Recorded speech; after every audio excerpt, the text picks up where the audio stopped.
de septiembre. Para todo el equipo de Noticiero Hechos siempre es un gusto llevarles las noticias más destacadas de las últimas horas. Hemos estado muy pendientes de lo que ha ocurrido durante el fin de semana y de inmediato le actualizamos. Manuel, buenos días. Muy buenos días, Célida. Le deseamos a ustedes que este sea un excelente lunes y también que su semana sea muy productiva. Vamos a comenzar saludando a las personas que nos sintonizan a través del 104.5 FM de Radio Sonora y también a las personas que están con nosotros a través de nuestra transmisión en la red social Facebook. Recuerde que ahí nos encuentra como Noticiero Hechos Más. Hay una cantidad de información de la que estamos pendientes en este día, lunes 11 de septiembre. Y vamos a comenzar enlazándonos con uno de nuestros equipos. Marcela Rivera nos tiene información. Buenos días, Marcela, adelante con tu reporte. Te escuchamos, Marcela. Muy buenos días, compañeros, y bueno, parte de la agenda que se tiene programada para ese día lunes es a las 8:30 en Cancillería. En ese lugar, el ministro de Relaciones Exteriores, Hugo Martínez, estará brindando detalles acerca de su visita a los Estados Unidos, y esto para solicitar una prórroga del TPS que está próximo a vencerse el próximo mes de marzo de 2018 y que, por cierto, beneficia a aproximadamente 190,000 connacionales. Es de recordar que este programa nació después de los terremotos del 2001, así que esta visita se estará realizando del 12 al 14 de ese mes en los Estados Unidos, y también estarán participando algunos de los diputados, y esto ante las amenazas del presidente estadounidense Donald Trump de no extender el plazo. Así que habría que esperar cómo se desarrolla esta situación, porque lo que se está buscando es que se amplíe a 18 meses más. Exactamente, Marcela, este es uno de los temas que nos va a ocupar este día y también a lo largo de los próximos días, porque el gobierno salvadoreño está dispuesto a buscar una prórroga y a hacer las gestiones necesarias ante el gobierno de los Estados Unidos. Ya los partidos políticos también han dicho que van a acompañar estas iniciativas y habrá que esperar qué es lo que ocurre, cuál es la reacción de parte del gobierno norteamericano y de parte de la administración del presidente Donald Trump. Vamos a enlazarnos ahora con otro de nuestros equipos. Julio Guevara también nos informa en vivo y desde el lugar de los hechos. Julio, buenos días. Buen día, Julio. Hola, buenos días, compañeros. Feliz inicio de semana.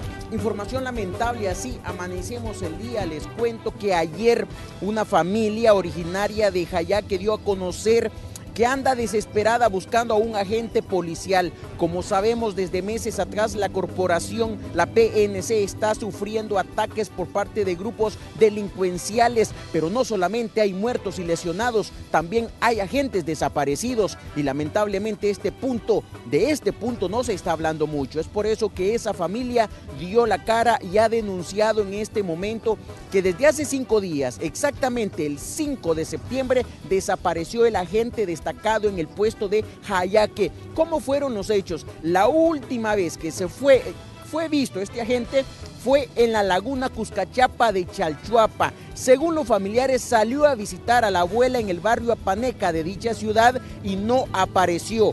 Lo que llama la atención y lo más preocupante es que meses atrás integrantes de grupos delincuenciales en ese lugar donde estaba departiendo, es decir, la laguna Cucachapa, lo habían amenazado. Entonces la familia teme que este grupo delincuencial haya cumplido sus amenazas. La familia por el momento le hace el llamado a los altos dirigentes, a las altas autoridades de la PNC, que traten de ubicar, porque por el momento no se sabe en realidad qué es lo que ha pasado con este agente.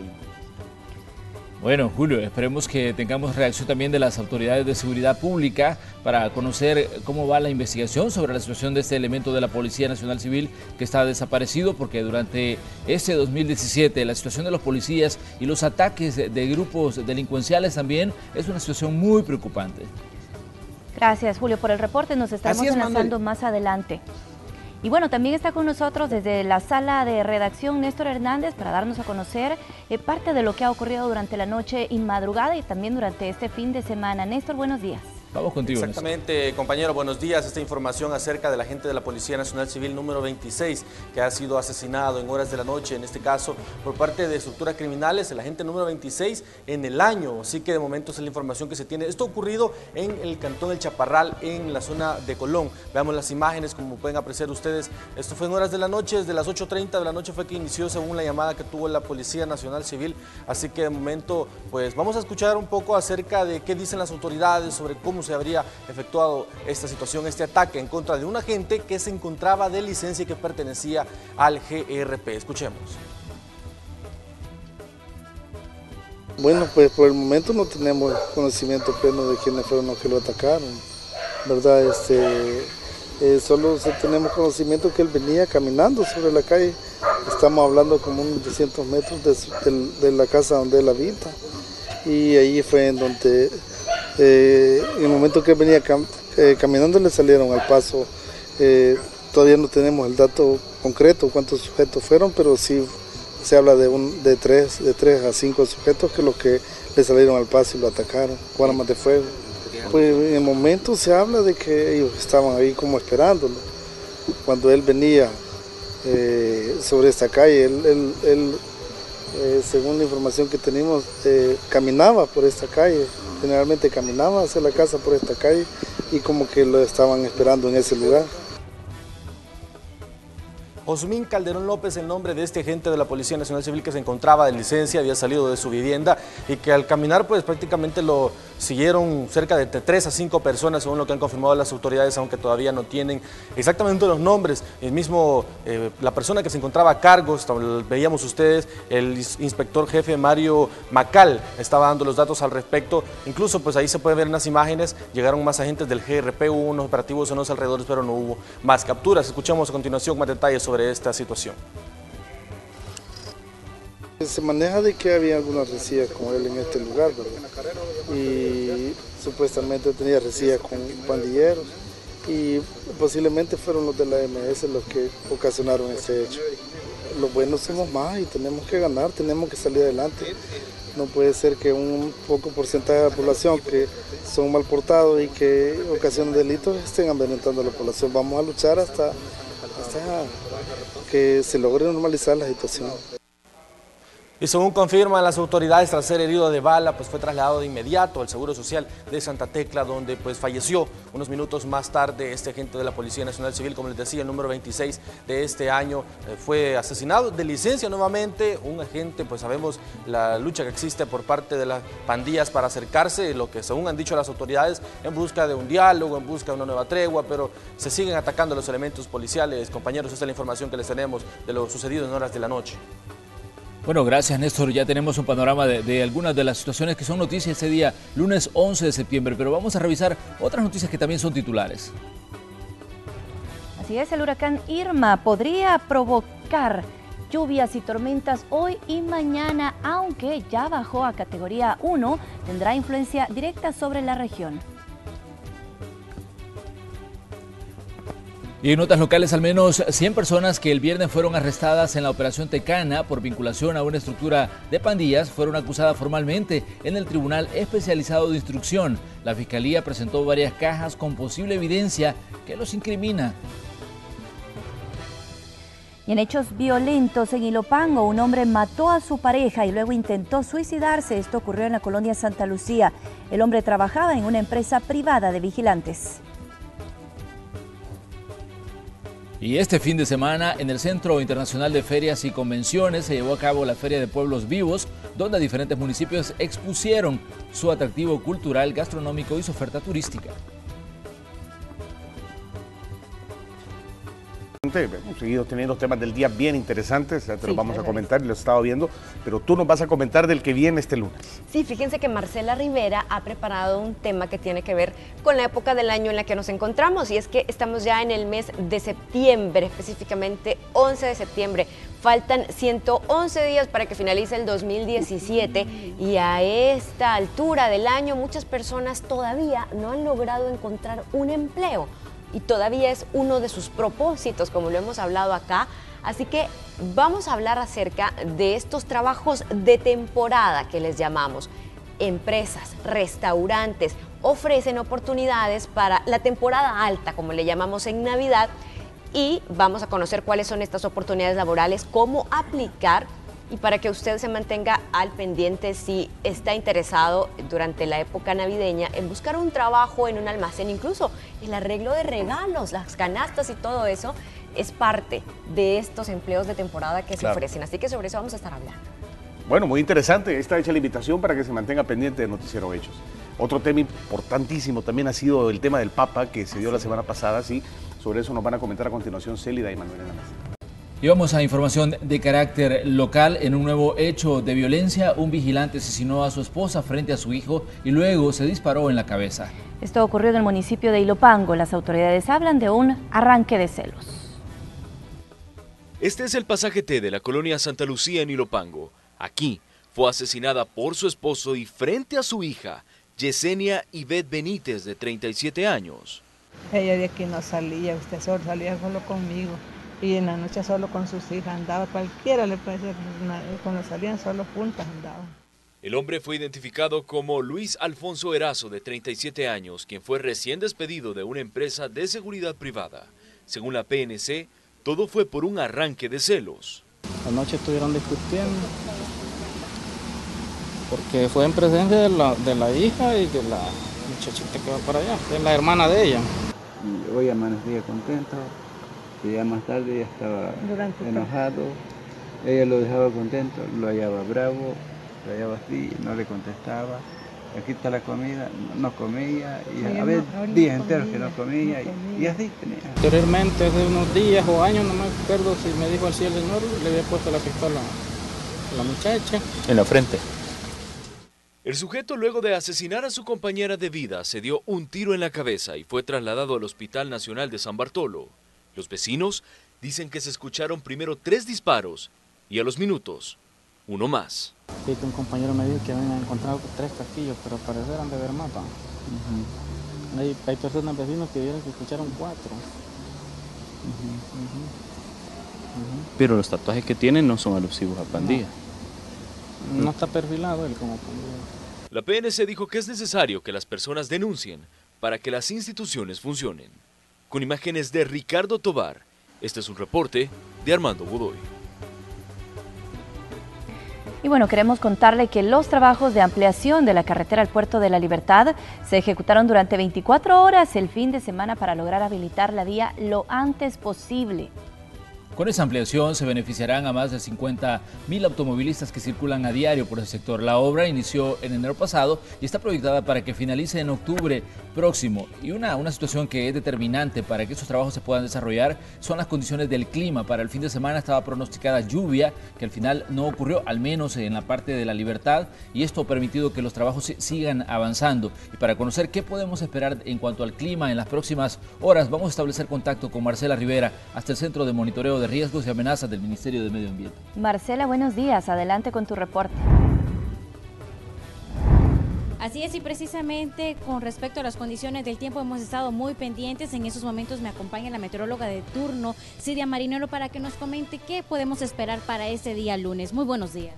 Hola, buenos días. Bueno, para este día vemos que la zona de convergencia intertropical pues se encuentra cercana a las costas pacíficas de Centroamérica prácticamente del día de ayer.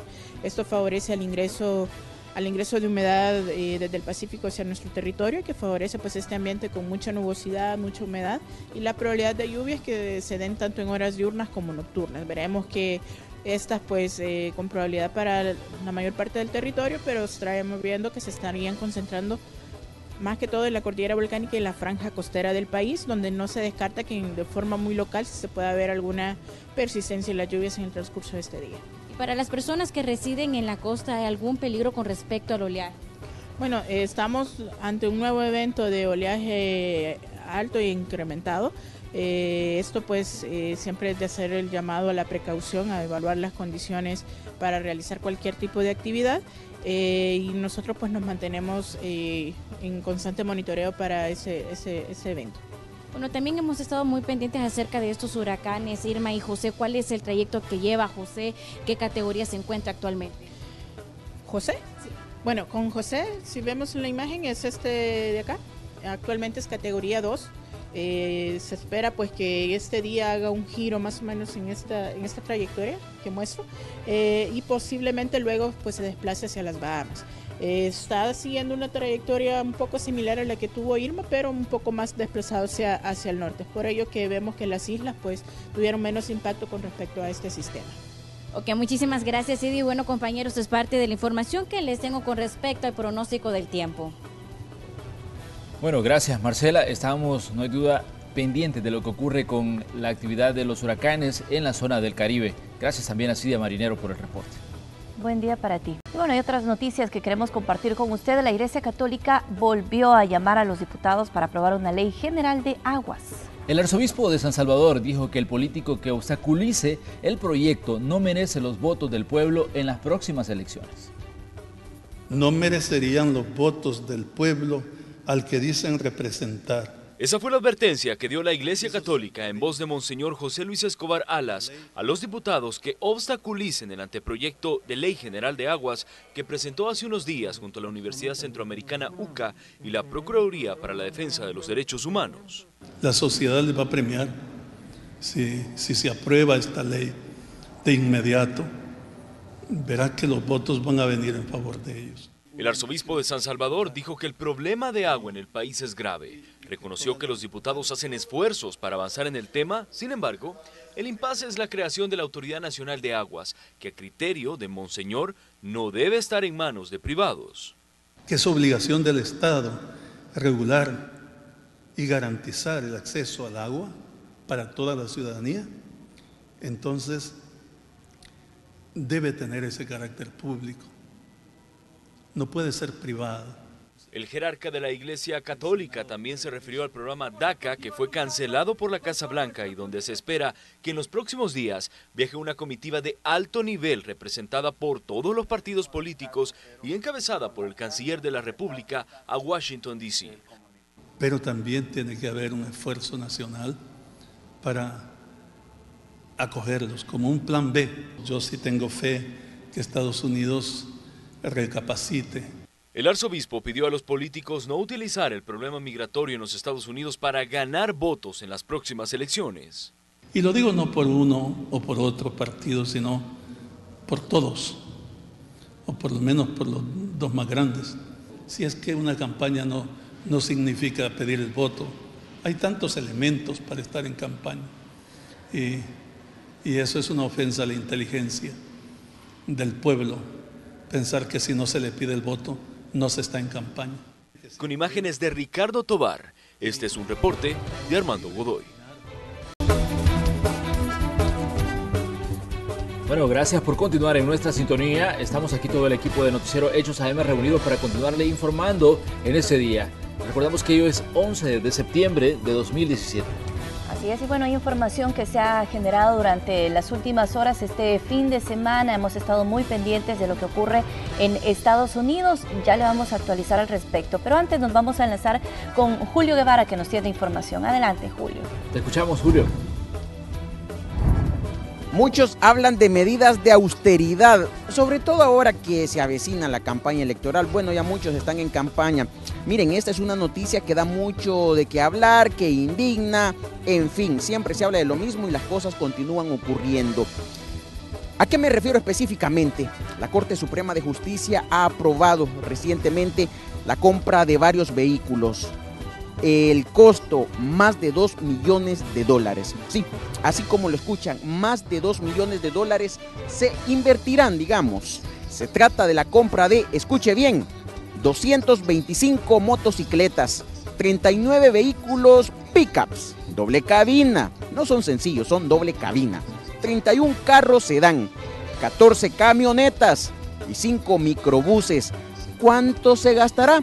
Nada más ni nada menos que $2.827.000.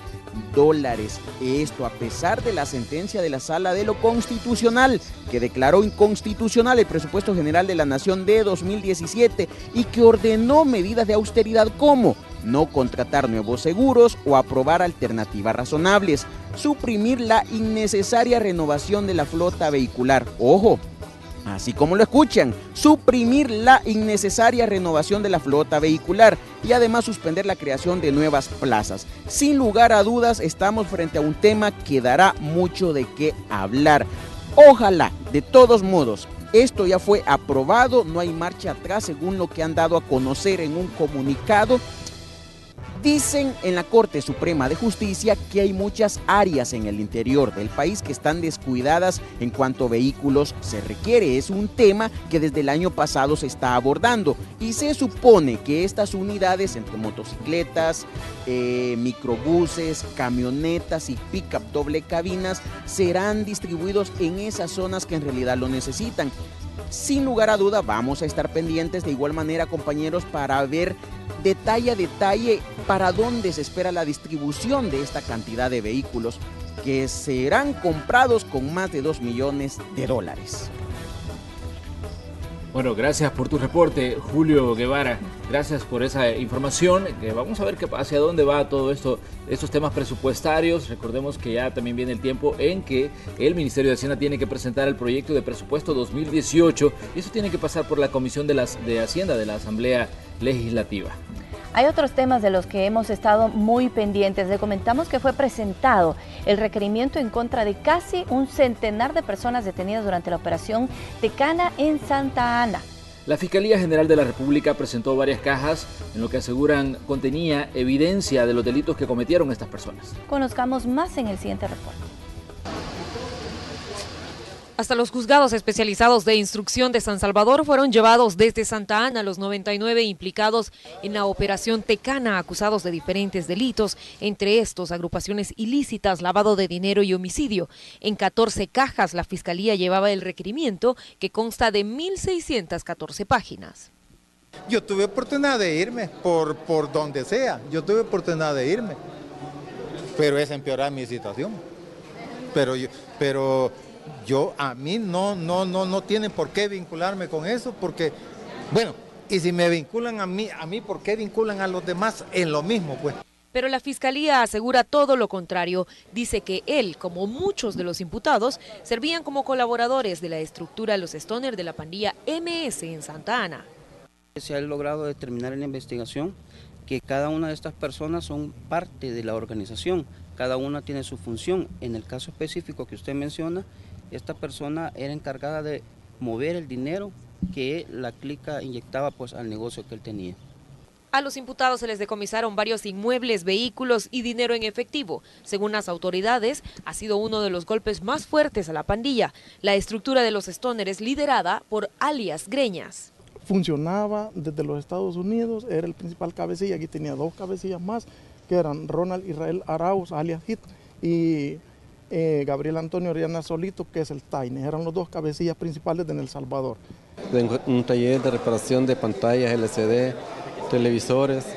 Es un taller, se llama Radio y Televisión Uría, 40 años de estar en Santa Ana. Yo no necesito andar lavando dinero. Lo que me gano es lo que Dios me da. Aquí me han venido a hacer pasar el ridículo por lavado de dinero y por asociaciones terroristas que ni siquiera sé dónde han sacado el término de terrorista, ¿verdad? Que no sé si hay aquí en nuestro país terrorismo. Por eso me están acusando. Entre los detenidos figuran empresarios, abogados y 6 policías. La audiencia de imposición de medidas para un grupo de los imputados podría realizarse este lunes. Este es un informe de Jennifer Valle. Bueno, según las autoridades de la Policía Nacional Civil todavía faltan elementos que poner sobre la mesa de esta operación Tecana que tuvo lugar ahí en la zona occidental del país y que dejó a todas estas personas detenidas y acusadas, como decían también, entre otras cosas, de acciones o asociaciones terroristas. Un duro golpe, decían las autoridades también, a las finanzas de esta estructura criminal. Habrá que estar pendiente de la fecha de la audiencia, ¿verdad? Porque recordemos que hay un término luego de las capturas para realizarla y es una audiencia masiva por la cantidad de personas, donde la Fiscalía debe tener cuidado en saber individualizar cada caso, cada pena, porque a veces por un error puede caerse 10, 15, 20 casos de un solo. Gracias, Carlos, por ese resumen de la actividad deportiva que hemos tenido el fin de semana. Un fin de semana que ha estado cargado de noticias y en los deportes también, pues no es la excepción. Así es. Muchas gracias, Carlos, por el reporte. Y bueno, vamos ahora con Marcela Rivera, que también nos tiene importante información. Adelante, Marcela. Te escuchamos, Marcela.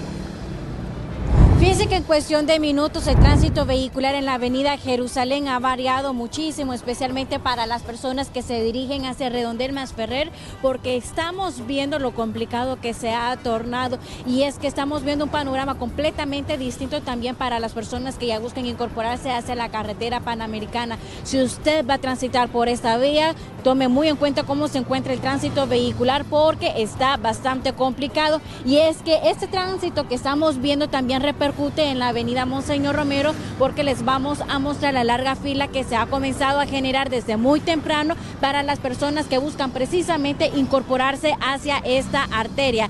Así que para las personas que vienen del occidente hacia el centro del país tendrán que toparse con esas dificultades en cuanto a la circulación vehicular, que por lo menos en algunas ocasiones se extiende hasta 2 carriles, como lo estamos viendo en las imágenes.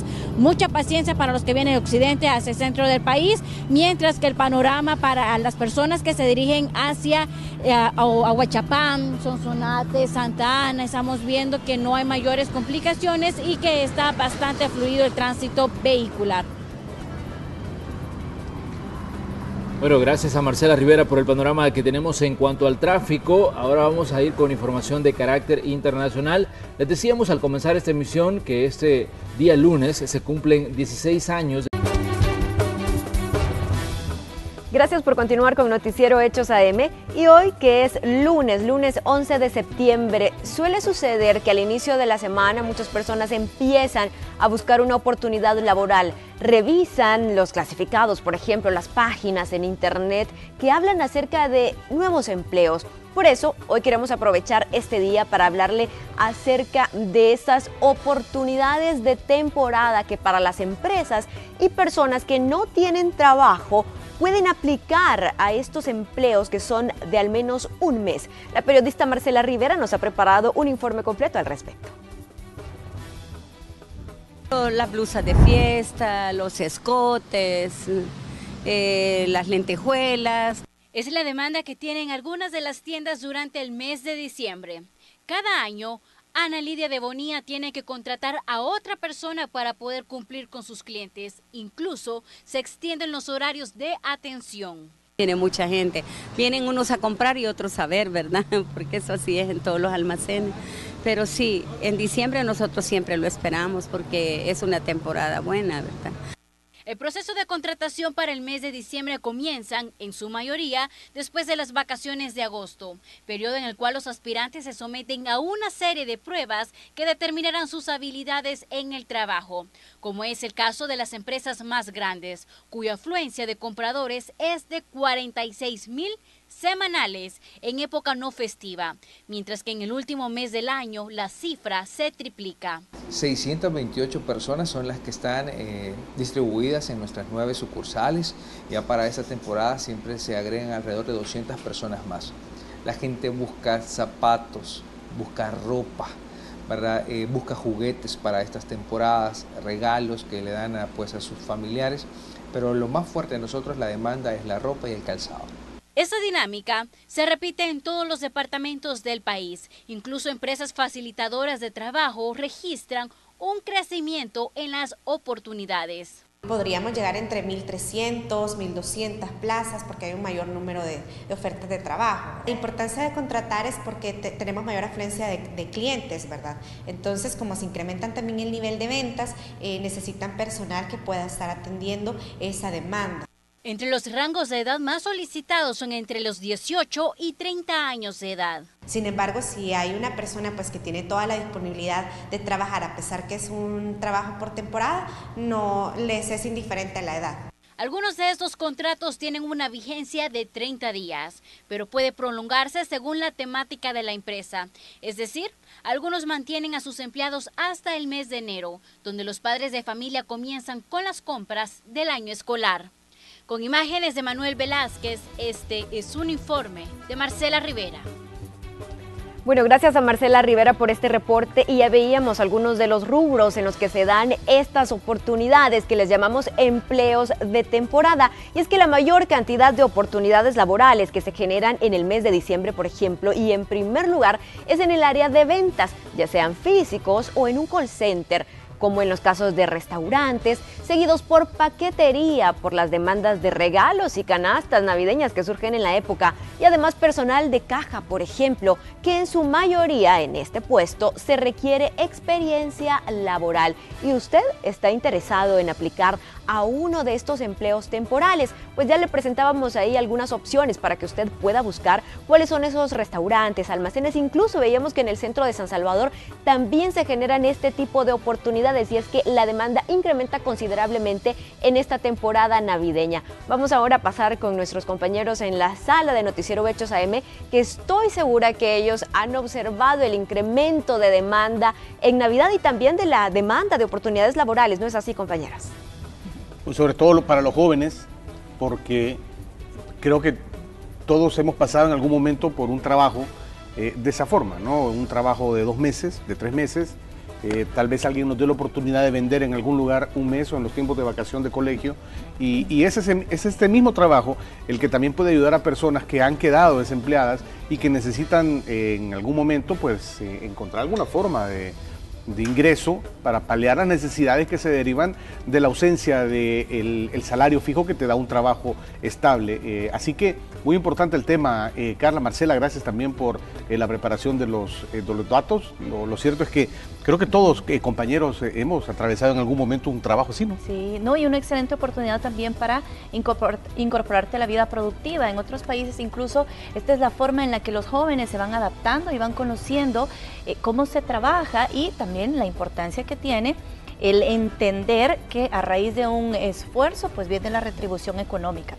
Bueno, y también es importante para la actividad económica del país. Recordemos que diciembre es la temporada en la que muchos negocios buscan remontar tal vez el mal desempeño que han tenido a lo largo del año, y esto les permite incrementar su actividad, y es por eso que a veces uno se pregunta, bueno, ¿por qué los adornos navideños comienzan a ponerse en las estanterías a partir de septiembre y principios de octubre? 15 de septiembre seguramente. Bueno, pero es una época que cada vez se vive con más anticipo, y obviamente pues por el tema de dar el regalo, de buscar decoración, de buscar la cena navideña o cualquier tipo de las cosas que está alrededor de esta celebración, muchas personas aprovechan para poder comenzar con más anticipo la temporada, ¿verdad? No, pero qué bien también que se está aprovechando de esa manera. Y no pierdes de vista de que también mucha gente aprovecha para remodelar sus casas, para hacer, digamos, labores que no han hecho durante todo el año, para pintar, la verdad siempre hay algo que hacer en las casas, y diciembre es una buena temporada. Acordemos que también hay más dinero por la explosión de los aguinaldos, y la actividad comercial pues conoce muy bien esto y busca aprovechar esta oportunidad de remontar lo que tal vez no les ha pasado bien en el año, y es ahí también donde se generan estos empleos ocasionales. Así es. Bueno, vamos a verificar cómo sigue el tema del tráfico vehicular. También nuestros equipos en diferentes puntos. Nos estamos enlazando nuevamente con Kelly Ábrego. Adelante, Kelly. Buen día, Kelly. Buenos días, compañeros. Nos encontramos sobre la carretera Panamericana, justamente a la altura de la Ceiba de Guadalupe, para mostrar el tráfico que se genera a esta hora de la mañana para quienes vienen desde Santa Tecla y van buscando incorporarse hacia el Boulevard de los Próceres o hacia la Alameda Enrique Araujo. Van a encontrar un poco de carga vehicular, sin embargo está bastante fluido. Ustedes ya lo pueden observar en su pantalla. Donde sí se genera un poquito de complicaciones es justamente en las paradas de los autobuses, de las rutas departamentales, así como también de las rutas urbanas. Pero por el contrario, al menos en este trayecto justo en la Ceiba de Guadalupe, los vehículos sí pueden pasar sin mayor dificultad, sí carga vehicular. Lo reiteramos, sí hay carga vehicular, pero bastante fluidez a esta hora de la mañana, justamente a la altura de la Ceiba de Guadalupe sobre la carretera Panamericana. Con esto regreso con ustedes al set principal. Buenos días. Y bien, este fin de semana en otros temas les contamos que se llevó a cabo la Feria de Pueblos Vivos, donde diferentes municipios expusieron su riqueza cultural y gastronomía. Nuestra compañera Jennifer Valle estuvo ahí y nos presenta los detalles en la siguiente nota. Este domingo muchos salvadoreños quisieron conocer los atractivos que ofrece nuestro país. Por eso disfrutaron en la Feria de los Pueblos Vivos en Cifco de algunas opciones para hacer turismo interno en los diferentes municipios. Muchas cosas que no se han logrado conocer y y esto nos permite pues poder viajar, ¿verdad? Por ejemplo, Las Palmas, Chalatenango, Coayúa y otro montón de lugares que invito pues al pueblo salvadoreño para que vayamos a acampar y a disfrutar. Familias enteras disfrutaron del colorido y las atracciones de esta feria con rica gastronomía, artesanías y además podían optar por paquetes turísticos. De Usulután vengo y me ha divertido mucho y he comido de todo lo que regalan acá. Este año la Feria Pueblos Vivos se desarrolló bajo la estrategia de ofrecer experiencias vivenciales en 6 destinos como artesanal, naturaleza, comunidades originarias, cultura, sol y playa. Bonito, sí, está bien bonito porque aquí se ve de todo, está bien bonito. Digamos un circuito en el cual está lleno de mucha cultura, de gastronomía, también de modernidad porque tenemos la presencia de centros comerciales, ¿verdad? Entonces por eso nuestro circuito se llama Circuito Modernos. Las autoridades de turismo proyectaron que la Feria Pueblos Vivos sería visitada este fin de semana por al menos 80.000 personas, lo que significa movimientos económicos que rondan los $300.000. Este es un informe de Jennifer Valle. Bueno, vamos a continuar con más información en esta mañana de lunes y les queremos comentar, Julio Guevara, nuestro periodista que tiene como misión hablarnos sobre el agro salvadoreño, los lunes tiene preparado esta vez un informe enfocado en la caficultura. Así que muy importante, le invitamos a ver el reporte a continuación.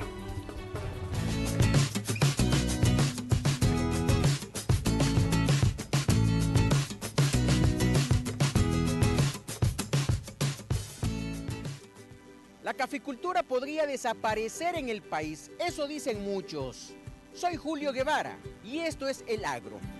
Esta vez les presentaré a un pequeño grupo de caficultores que a pesar de las pésimas proyecciones, busca rescatar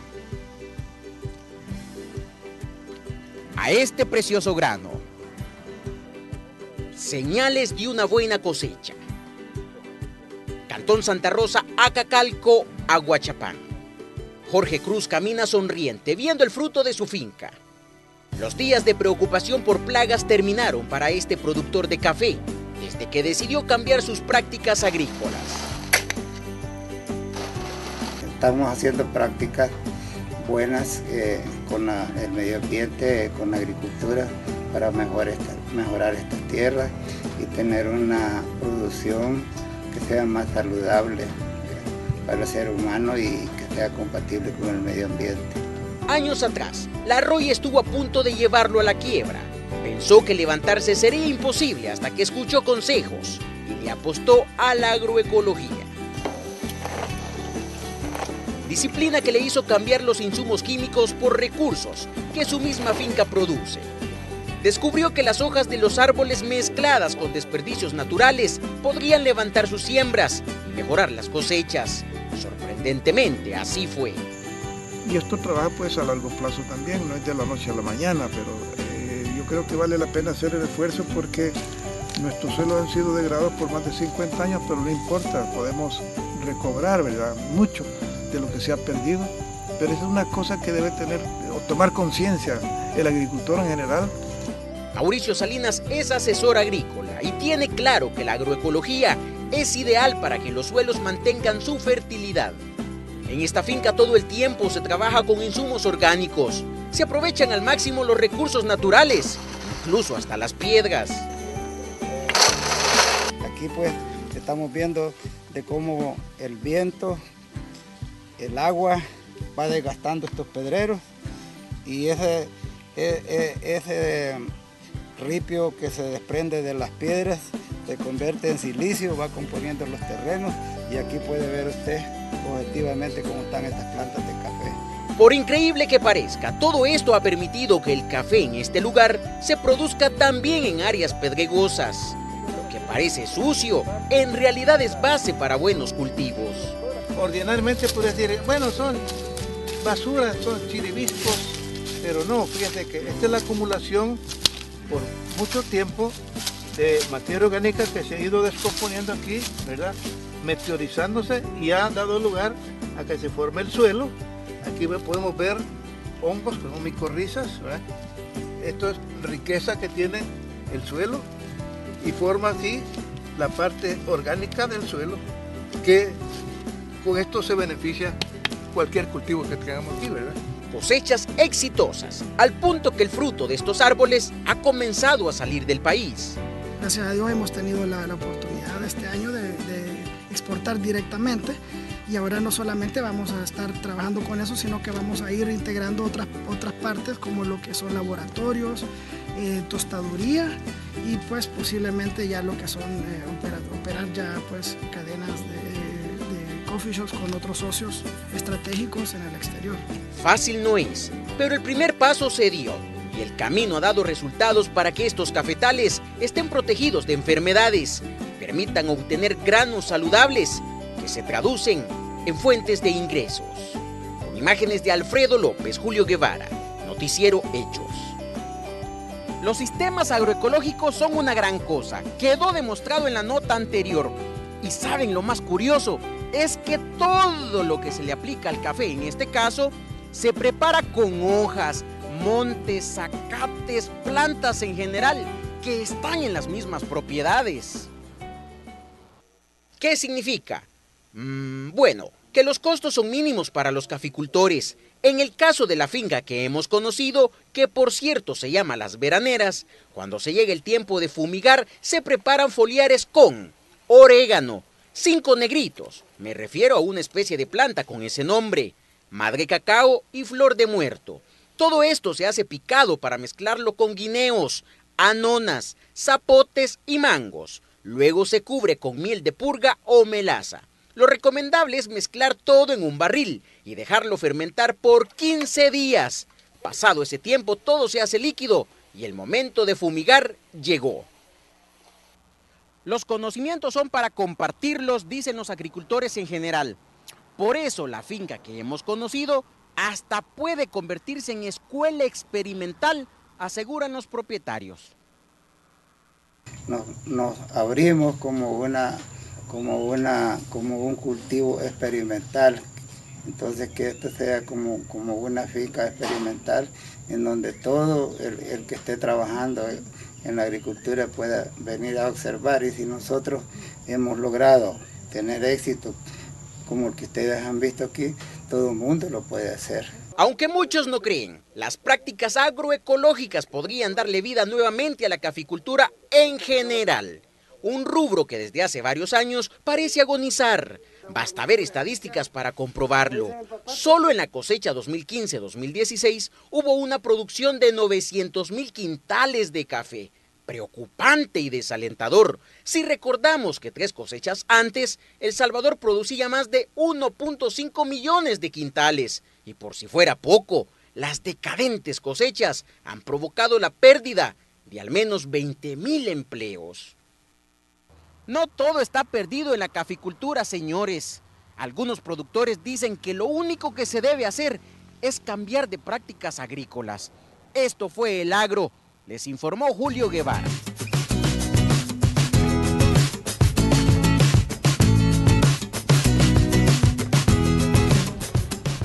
Bueno, gracias a Julio Guevara por los datos que nos ha dado sobre la caficultura en El Salvador. Tenemos datos recientes de este rubro. Recordemos que han sido malos momentos debido a problemas como la roya, pero por lo que vemos la situación está cambiando, el panorama se ve distinto, ¿eh? Se está superando, qué bueno que así sea. Bueno, nosotros queremos hacerle la siguiente invitación.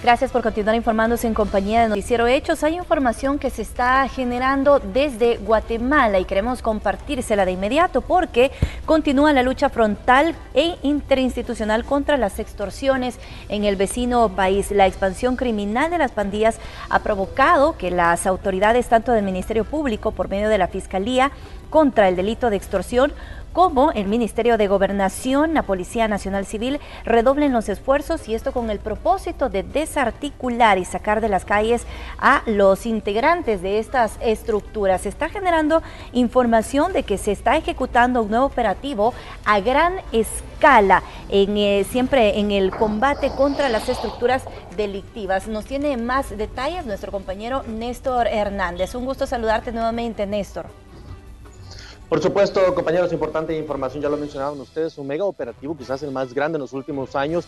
En cuanto a las estructuras criminales, estamos hablando tanto de las pandillas 18, la Mara MS-13, que sabemos que son las mismas que operan en El Salvador y que son las que han estado combatiendo las autoridades en nuestro país, pero en este caso en Guatemala, pues ya hablaban ustedes acerca del delito de la extorsión principalmente, y es por ello que también vamos a buscar qué es lo que dicen las autoridades de nuestro país al respecto, pero sí informarles acerca que en Guatemala ya se está hablando por parte del Ministerio Público de 350 allanamientos en todo el país, bueno, en 18 de los 23 departamentos de ese país, así que una información que está en desarrollo, por supuesto, que ya tienen cerca de 190 órdenes de captura, más de cerca de 115 personas que van a ser intimadas, que están en centros penales de ese país. Hablamos, por ejemplo, de cerca de $5.761.000, también que por motivos de extorsión es parte del dinero que se ha solicitado a diferentes víctimas. Estamos hablando de 43 comercios, 36 empresas de tránsito público, de transporte público y 30 personas que han fallecido en estas situaciones. Son de lo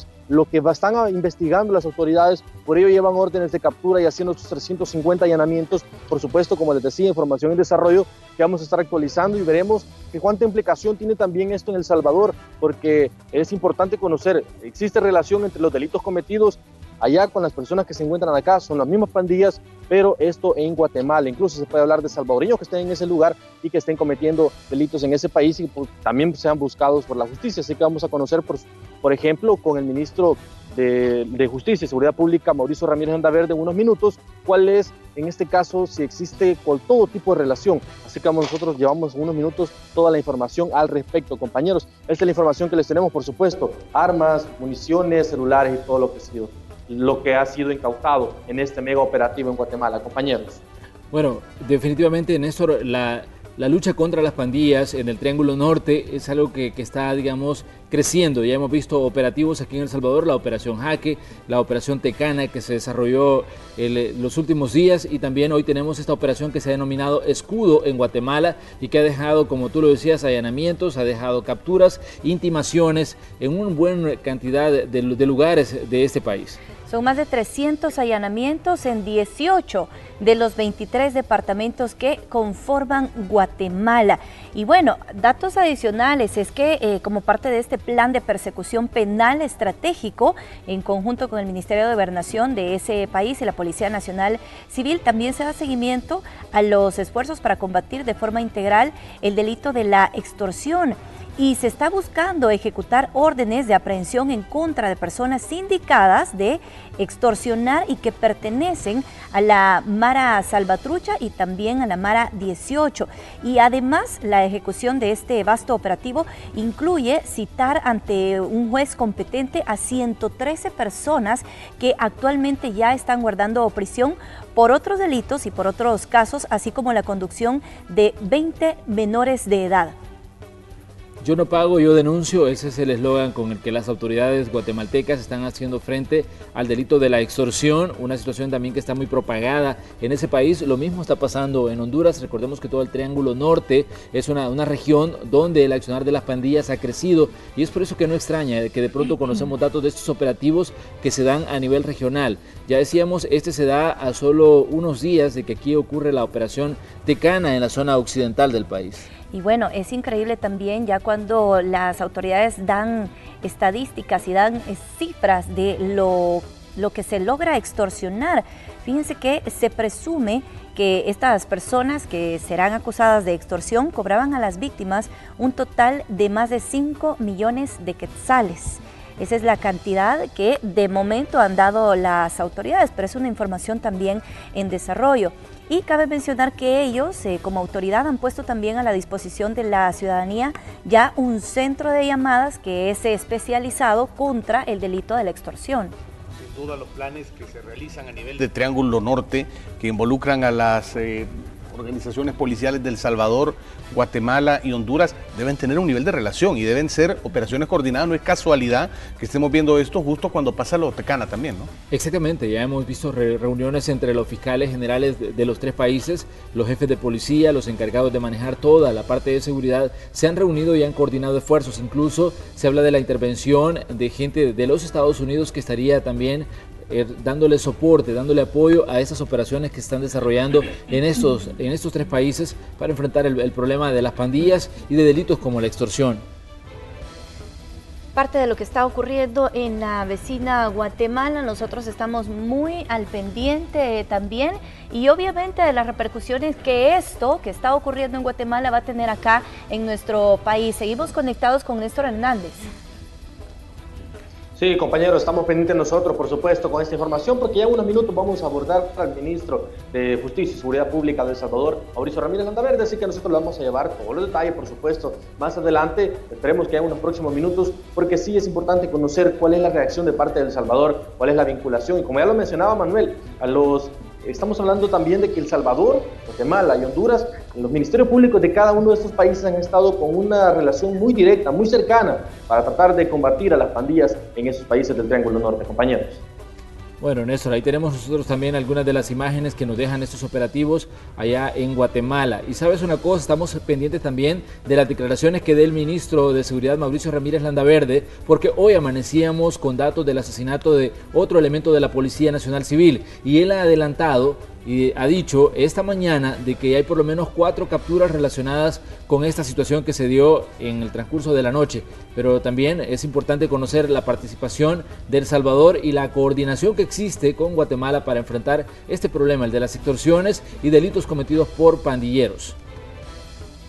Por supuesto, nosotros vamos a preguntar sobre esta situación porque en primeras horas no habían reportado ninguna captura en este homicidio en contra de la gente que pertenecía al GRP, y pues vamos a confirmar en este caso esas 4 capturas que ya ha mencionado el ministro, y también pues el hecho de cómo avanza, por ejemplo, la operación Tecana, si ya finalizó, si quedan pendientes algunas capturas, todos los detalles y por supuesto de esta operación Escudo que se está realizando en Guatemala, toda la información. Gracias por continuar con nosotros. Vamos ya al espacio de la entrevista de Hechos AM. Vamos a comenzar la semana hablando de seguridad pública. Vamos a hablar sobre el trabajo que hace la Academia Nacional de Seguridad Pública, pero pongamos algunos hechos en contexto. La inseguridad es un problema que preocupa y ha preocupado a los salvadoreños en las últimas décadas. En sondeos de opinión, debates y hasta en campañas políticas, los índices de criminalidad han aparecido como una cuenta pendiente por resolver. Tras las firmas de los acuerdos de paz, seguridad pública pasó a manos de la Policía Nacional Civil y de instituciones como la Academia Nacional de Seguridad Pública, que es donde se forman sus elementos. La academia surge durante el proceso de negociaciones de paz entre el gobierno y el FMLN y fue concebida para formar policías en un país en paz. Pero actualmente El Salvador enfrenta un conflicto social tan grave como el conflicto armado. La violencia se atribuye al accionar de las pandillas que se han extendido en el territorio nacional e incluso a otros países. Esto ha exigido que los procesos de formación de policías evolucionen ante un problema que ha mutado y que ha llevado a fortalecer incluso los mecanismos para evitar que pandilleros se filtren en la academia de la policía. 900 aspirantes a ingresar a la academia han sido rechazados por vínculos con estos grupos. Han concursado no menos de 60,000 personas que han querido ingresar. Cuando ya se les hace el último filtro, que es la verificación de antecedentes, un informe que realiza una unidad especializada en la Academia de Policías Investigadores, no han pasado el filtro, es decir, hay reportes de que probablemente tengan vínculos. Ser agente de la policía es hoy en día uno de los trabajos de mayor riesgo que existe, pues solo en lo que va de 2017 ya suman 25 los policías que han sido atacados por estructuras criminales. Al cumplir 25 años la academia, el presidente de la República dice que se hace lo necesario para enfrentar el flagelo de la criminalidad. Fenómenos que por muchos años no se enfrentaron con profundidad. Hoy lo combatimos con firmeza y valentía. La formación de policías incluye una amplia capacitación en materia de derechos humanos. Este aspecto cobra fuerza porque actualmente se investigan procedimientos policiales en los que se puede haber cometido violaciones de derechos. Esas investigaciones incluso abarcan posibles ejecuciones extrajudiciales sobre las que presionan organismos de derechos humanos que se indaguen. Por el momento tengo 17 casos en investigación, que estamos, espero en los próximos días sacar uno más, 2 más creo yo, que van a salir en los próximos días. El tema ha llegado incluso a la Comisión Interamericana de Derechos Humanos a través de denuncias de entidades como el Instituto de Derechos Humanos de la UCA. Con estos temas abrimos el espacio de la entrevista de Hechos AM en este lunes. Y esta mañana vamos a conversar con Jaime Martínez, el director de la Academia Nacional de Seguridad Pública, a quien le damos la más cordial bienvenida a Canal 12. Señor Martínez, un gusto recibirlo. Muchas gracias, estimados amigos. Gracias por esta invitación a la entrevista de Hechos del Canal 12. Un saludo a toda la audiencia de este canal. Bueno, señor Martínez, comencemos hablando del proceso de formación de policías. ¿Qué tanto ha evolucionado esto desde que se fundó la academia a los tiempos que corren hoy en El Salvador? Porque como decíamos en la introducción, la policía fue concebida para, digamos, para enfrentar un proceso de pacificación, para enfrentar un país en condiciones diferentes a las del conflicto armado. Pero vemos que la situación está tan complicada como durante el conflicto, en este conflicto social, que, bueno, lo protagonizan las pandillas. Y la pregunta es, ¿están preparados los elementos de la Policía Nacional Civil para enfrentar los problemas de criminalidad que tiene El Salvador? Sí, por supuesto que están muy preparados, y en cuanto a la formación policial en El Salvador, podríamos decir que han habido diferentes etapas. La etapa previa a los acuerdos de paz, cuando todos recordamos que ser policía no tenía tantas exigencias de nivel académico para ingresar a la institución formadora, que en aquel entonces era el Centro de Instrucción Policial, el CETIPOL, que estaba en Santa Tecla, hablando de la Policía Nacional. No se requería un título determinado, podía tener el 6º grado, 9º grado a lo sumo la persona, y su formación podría limitarse a 3-4 meses de instrucción propiamente, que hay que saber diferenciar lo que es una instrucción de una formación, instrucción en el uso de armas de fuego, seguramente en algunas técnicas de vigilancia. El policía en aquel entonces era considerado más que todo un guardia, un guardián. Sí. Luego, con los acuerdos de paz, se firman los acuerdos y surge la Policía Nacional Civil, y para su ingreso a la misma tenían que pasar por la Academia Nacional de Seguridad Pública. Los agentes, los del nivel básico, tenían que tener mínimo 9º grado. Sí. Esa fue la segunda etapa, digamos, el intento, las bases para una profesionalización. El tercer paso fue en el año 1996, con la emisión de la ley de la carrera policial, que ya puso como condición para el nivel básico el tener el título de bachiller. A partir de ese entonces comienza un proceso en el que la formación del policía tiene un carácter integral. Es decir, no solamente se le forma en técnicas policiales, tácticas y técnicas de intervención, sino que también debe tener un conocimiento básico de los alcances que la ley le permite, sus atribuciones, sus facultades, y también una formación en valores y una visión humanista. Señor Martínez, pero ¿qué tanto influye la vocación de alguien para trabajar en seguridad pública? Porque por años algunos estudios nos indican que también mucha gente ve a la Academia de Seguridad Pública como una opción para buscar empleo. Sí. Mucho bachiller que sale de diferentes institutos, al no encontrar un espacio laboral, dice, bueno, entonces me voy a integrar a la Academia de Seguridad Pública porque al ser, digamos, parte de la Policía Nacional Civil, ya pues tengo un empleo asegurado. Bueno, el ser policía, efectivamente, si hablamos de una profesionalización de la función policial, quiere decir que el ser policía se vuelve una profesión como cualquier otra. Y para ejercer cualquier otra profesión, en el caso de este servidor, yo soy abogado y notario, usted es periodista, probablemente en nosotros en algún momento existió la inclinación, el deseo de tener otra profesión. A mí me ocurrió, yo quise ser en primer lugar escritor, luego quise ser periodista y no pude porque las asignaturas o las carreras que daban en la Universidad de El Salvador, donde yo estudié, no me cuadraban los horarios para trabajar y estudiar, y me decidí ser abogado.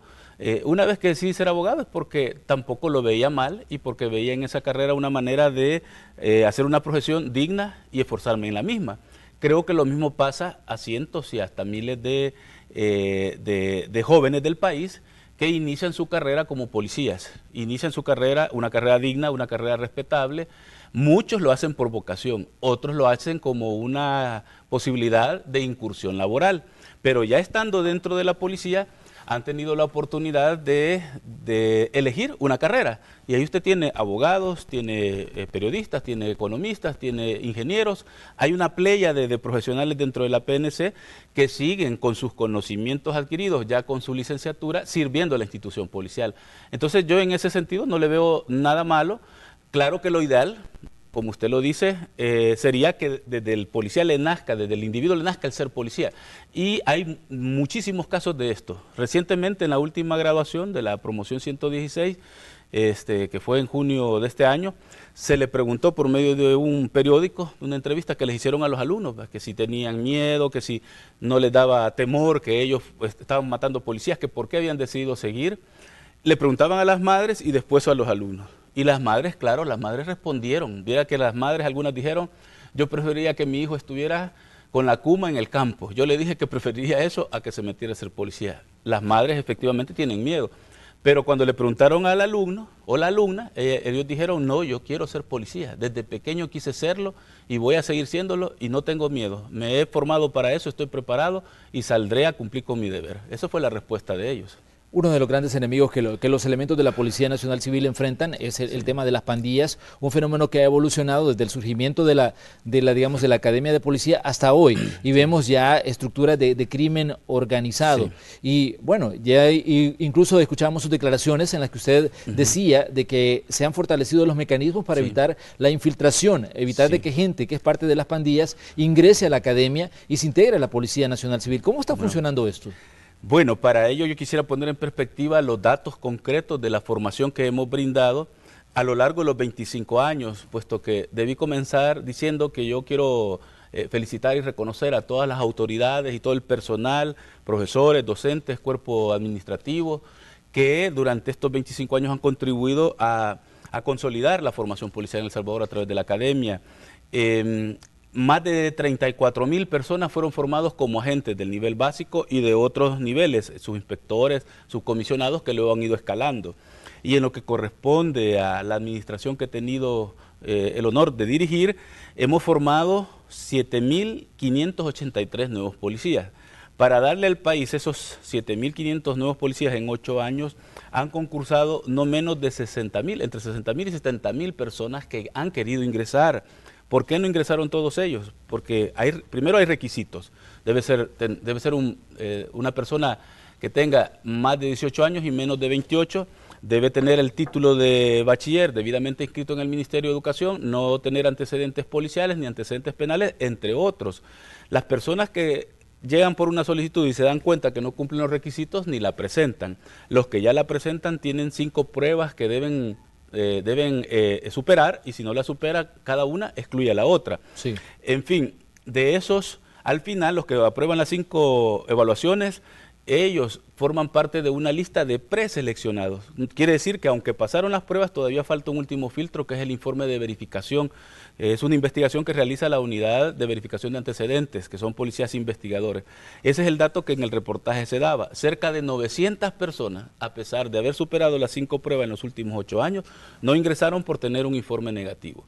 Los que ya ingresan ya tienen una situación jurídica distinta. No se les puede expulsar, digamos, solo por un informe o solo porque se presenta una denuncia contra ellos, sino que debe seguírseles un proceso administrativo sancionador. Tienen un derecho al debido proceso, a tener defensor, a presentar pruebas de descargo, y no obstante eso también hemos expulsado a cerca de 150 personas en estos 8 años por diferentes faltas, entre ellas unas 50 que podrán ser por tener ciertos vínculos con estructuras delincuenciales. Con esto quiero decir, no somos perfectos, siempre habrá alguna posibilidad de una infiltración, pero hay que considerar también la otra posibilidad que se llama cooptación. La infiltración es cuando una persona en su formación, en su proceso de ingreso, no se le logra detectar su pertenencia o vinculación a una estructura delincuencial. Eso sería infiltración. Pero ya el policía formado, ya juramentado y estando activo como policía, termina siendo seducido, conquistado o enrolado en actividades criminales o en estructuras delincuenciales, a eso ya se le llama cooptación y no infiltración. También se puede dar ese fenómeno. Sí. Pero ¿qué tan efectivos son estos procesos? Porque realmente creo yo que las pandillas han mutado y ya ya no encajan muchas veces con la imagen que el ciudadano tiene de un pandillero. Entonces hay gente que ni siquiera está tatuada, no tiene necesariamente una apariencia que lo delate, sino que me imagino que esto va más allá de la investigación que ustedes hacen. Fíjese que en lo que podríamos decir sociológicamente y criminológicamente, parte de la fortaleza, porque tienen fortaleza, hay que admitirlo, las estructuras delincuenciales de maras o pandillas, Lamentablemente su fortaleza reside en la capacidad de extenderse, de ampliarse, debido a que este sigue siendo un fenómeno de carácter social, de raíces sociales, y miles de jóvenes que no tienen otras oportunidades de inclusión, de participación, pues terminan seducidos por estas estructuras. Esa es una fortaleza en el sentido que es público, es conocido la extensión, la capacidad de expansión que tiene la pandilla, pero ahí también está su debilidad, porque las estructuras delincuenciales de este tipo son conocidas en los barrios, en las colonias, en los cantones, donde también ya en el área rural están presentes, y las personas que se relacionan con los individuos que son miembros de estas estructuras es la misma población la que los conoce. Por eso el informe de verificación que nosotros realizamos a través de la UVEA radica no en revisar bases de datos o revisar antecedentes, esa es una fuente. La que se realiza en la ANSP es una verificación que pocas academias de policía de la región tienen, y es de entenderlo, porque como nosotros tenemos ese fenómeno bien arraigado, se va a cada uno de los lugares de donde procede cada estudiante, hasta el último cantón del país. Si ahí está un aspirante, ahí se mueve la estructura de la verificación nuestra, y ahí es donde se confirma. Vamos a hacer una pequeña pausa comercial, pero les invitamos a que continúen con nosotros. Esta mañana estamos conversando con el director de la Academia de Seguridad Pública. Ya venimos.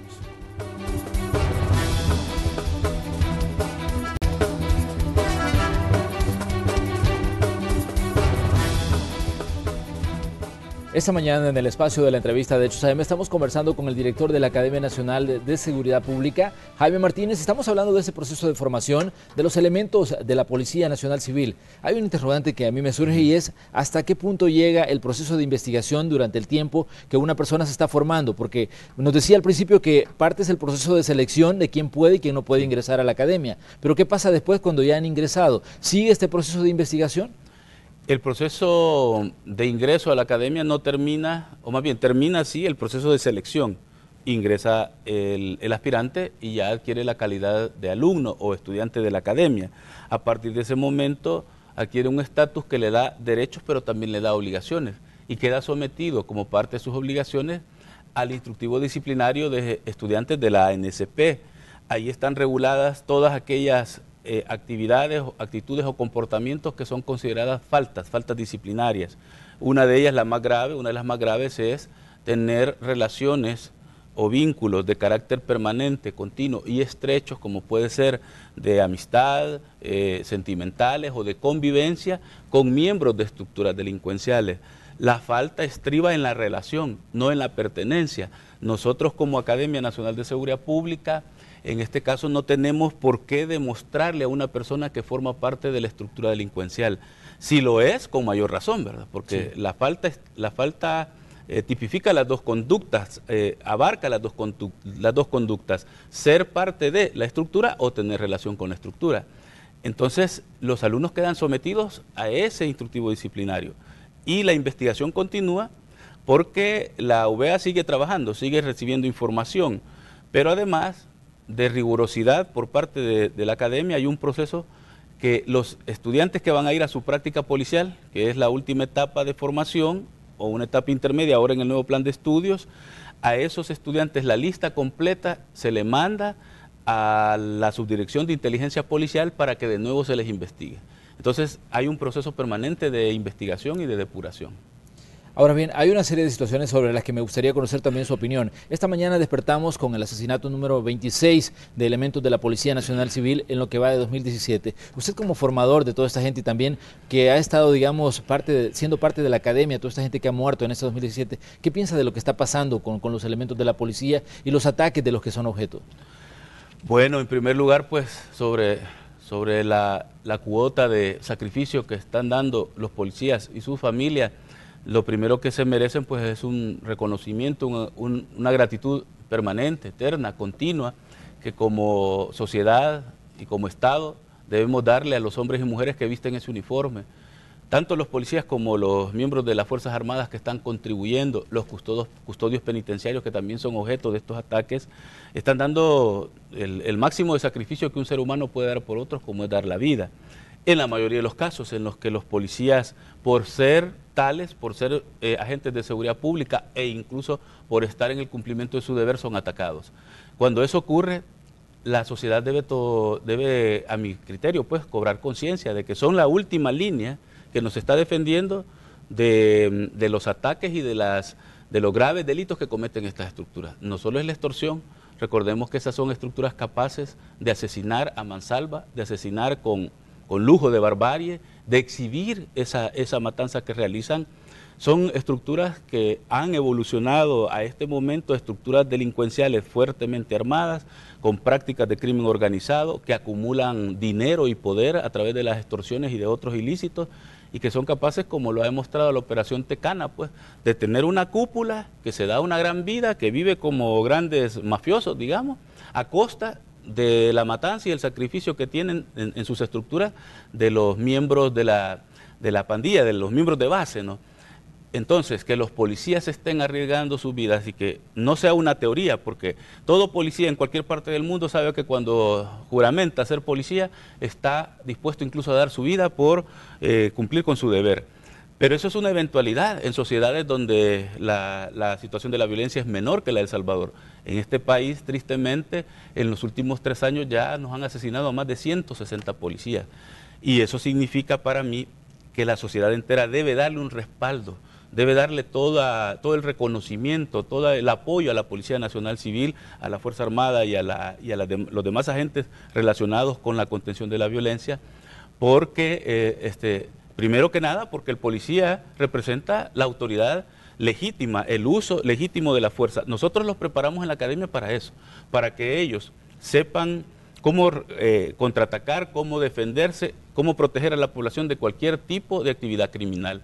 Tienen las técnicas, tienen los procedimientos, tienen las directrices, tienen los límites también en el uso de la fuerza, pero cuando un policía es atacado, en el momento en que se ve atacado, a él le nacen 2 circunstancias legales que le permiten incluso suprimir la vida de su atacante, como cualquier otro ciudadano está en una situación de legítima defensa. Y en la legítima defensa, un individuo que es atacado de manera injusta, de manera inmediata y sin provocación previa, puede defenderse con todo lo que él tenga a su alcance, con todos los recursos que él tenga. El policía está preparado para eso, hace uso de armas de fuego y tiene toda la facultad y tiene la autorización del derecho para actuar.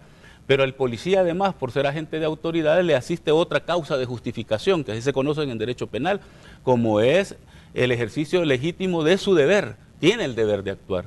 En ese sentido es que yo he hecho el llamamiento muy firme, muy vehemente, como director general de la academia, de decirle a los policías que ellos, cuando sean atacados, deben defenderse con todo, en el sentido de la preparación que han tenido, saber bien hacer uso de las armas de fuego.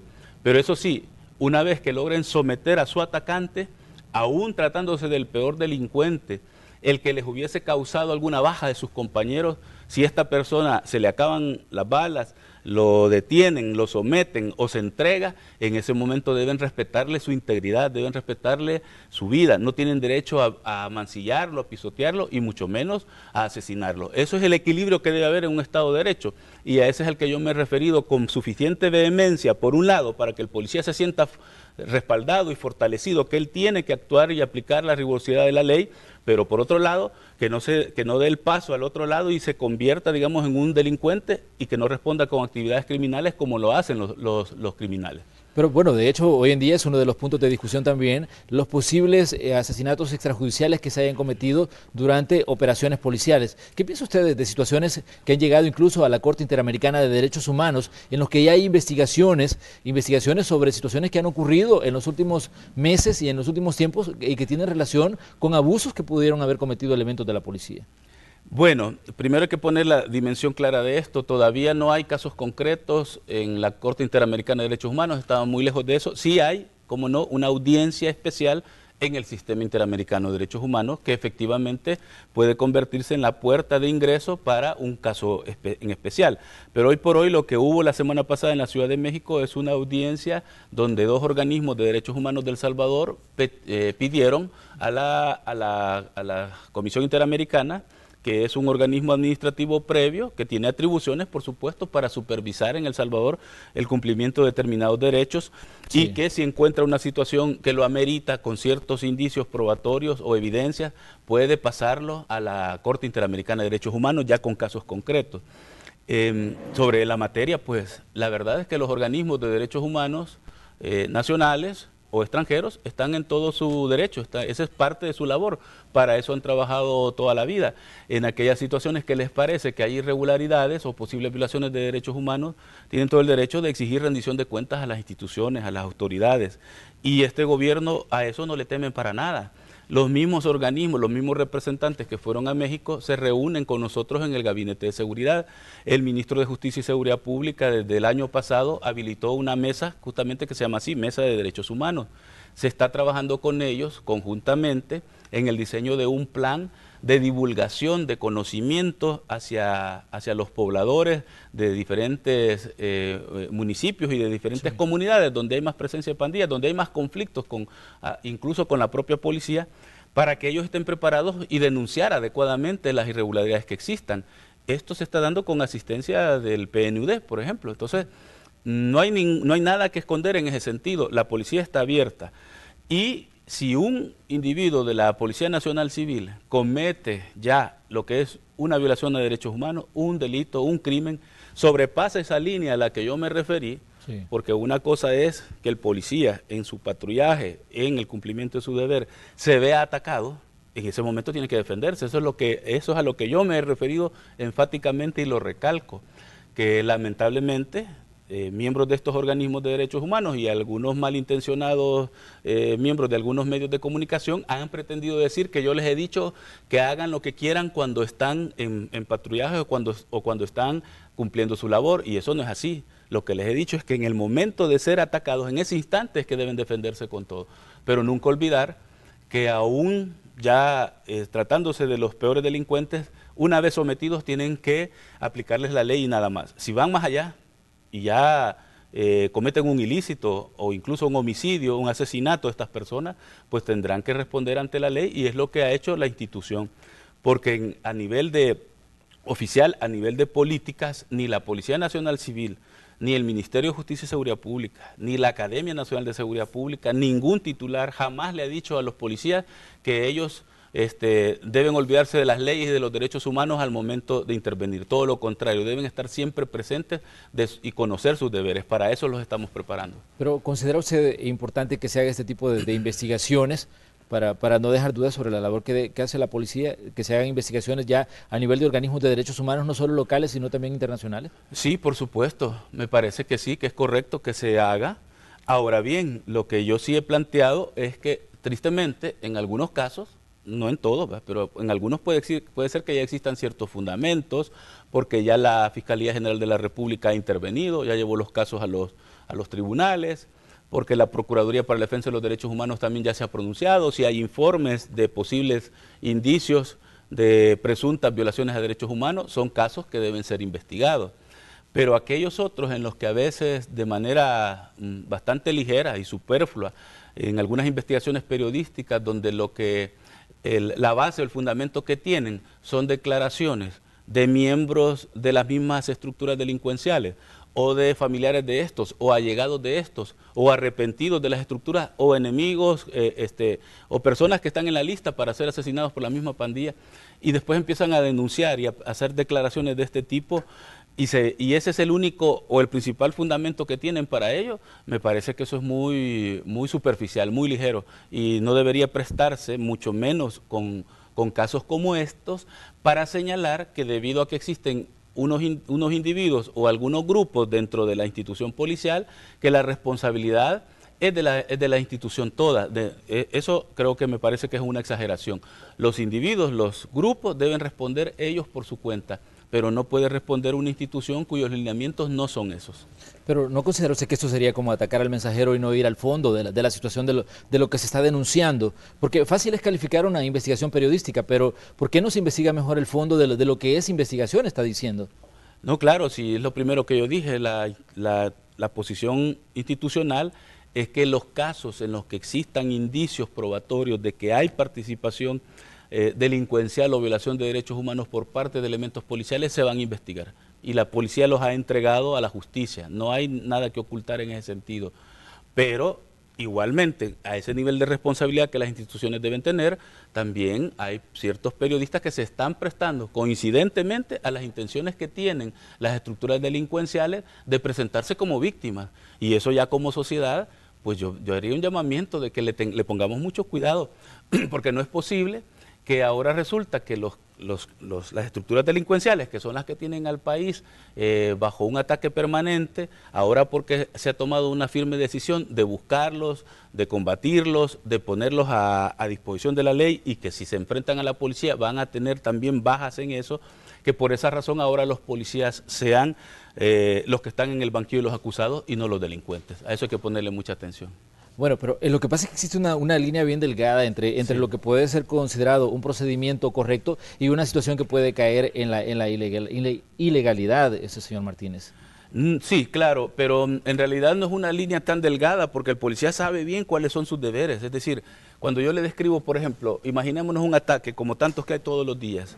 O sea, el policía lo atacan y resulta que los que lo están atacando son adolescentes, jóvenes, que no tienen la misma preparación con policía, pero tienen fusiles o tienen armas de fuego. El policía va a saber defenderse mejor, está mejor equipado, tiene mejores tácticas. Probablemente de esos ataques a lo mejor lesionan a un policía y mueren 2 o 3 de estos delincuentes. Han muerto en el fuego cruzado. Si han muerto en el fuego cruzado y eso se demuestra técnicamente, ahí no hay nada más que investigar. Se tiene que llevar un proceso, eso sí, los policías quedan sujetos. Eso desde ya hay que verlo incluso como un problema que tenemos, porque el policía que cumple su deber y tiene un elemento que lo atacó, que fallece, ya el policía está sometido a un proceso. Ya desde ahí ya está, digamos, en esa desventaja. Pero diferente es que una vez sometido o herido un individuo, llega el policía y lo mata. Eso es otra cosa, y ahí sí está la línea está bien clara. El policía debe cumplir, como digo, con toda la preparación que tiene y defenderse él y proteger a la población. Pero una vez sometido el sujeto, aún el peor que sea y con el arma todavía en la mano, tiene que someterlo, tiene que detenerlo y entregarlo a la ley. Muy bien, me gustaría que cerráramos hablando y haciendo una evaluación. ¿Cuál considera usted que es la deuda que hay a nivel político con las instituciones que garantizan la seguridad en El Salvador? Tanto, dígase academia, dígase también Policía Nacional Civil.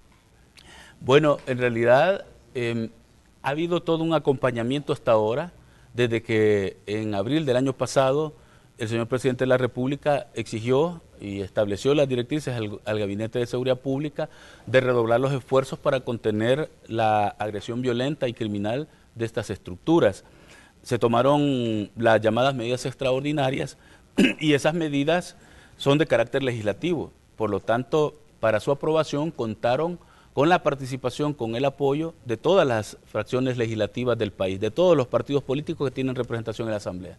Eso merece un reconocimiento, eso merece decirle a la población y a la clase política que mientras se está unido se tienen buenos resultados, porque estamos hablando de que en el 2015 se cerró ese año, que ha sido uno de los más violentos, con cerca de 21 homicidios diarios. Ya el año pasado se bajó ese promedio, fueron como 13, y en lo que va de este año el promedio es de 10, es decir, se ha logrado reducir la violencia criminal, por lo menos en lo que corresponde al homicidio, en más del 50%. Resultados se están dando. Pero yo quisiera hacer un llamamiento también basado en esa experiencia que se tiene, que ha demostrado que cuando hay vocación de trabajar juntos por el país se logran buenos resultados. Quiero recordar, a propósito del 25 aniversario de la Academia Nacional de Seguridad Pública, que todos recordamos que los acuerdos de paz se firmaron finalmente en México el 31 de diciembre de 1991 y luego fue la formalización en Chapultepec en enero del 92. Pero fíjense que ya para el 27 de febrero del 92 estaba aprobada por la Asamblea Legislativa la ley orgánica de la ANCP. Quiere decir que en cuestión de un mes el país se había puesto de acuerdo para darle vida a las nuevas instituciones. Eso significa que había una actitud muy responsable, que previamente se habían sentado las bases, porque en un mes no se puede hacer una ley de este tipo. Había todo el compromiso de parte de todos los sectores políticos del país para sacar adelante a la nación. Este es el momento también de hacerlo, este es el momento en el que sabiendo que se necesitan de más recursos. Hay un préstamo pendiente ahí, por ejemplo, de $100 millones que el BCE lo ha ofrecido al país. Yo haría un llamamiento respetuoso a todas las fracciones legislativas que lo aprueben, porque el país lo necesita. La policía está dando su trabajo, ha dado su cuota de sacrificio, son cientos de policías que han sido asesinados y no es posible que los dejemos solos. Muy bien, nosotros cerramos así el espacio de la entrevista correspondiente a este día lunes. Agradecemos al señor Jaime Martínez que ha estado con nosotros, director de la Academia de Seguridad Pública. Muchas gracias. Muchísimas gracias. Gracias. Bueno, vamos hasta la sala de Noticiero Hechos con Célida Magaña, quien tiene más información.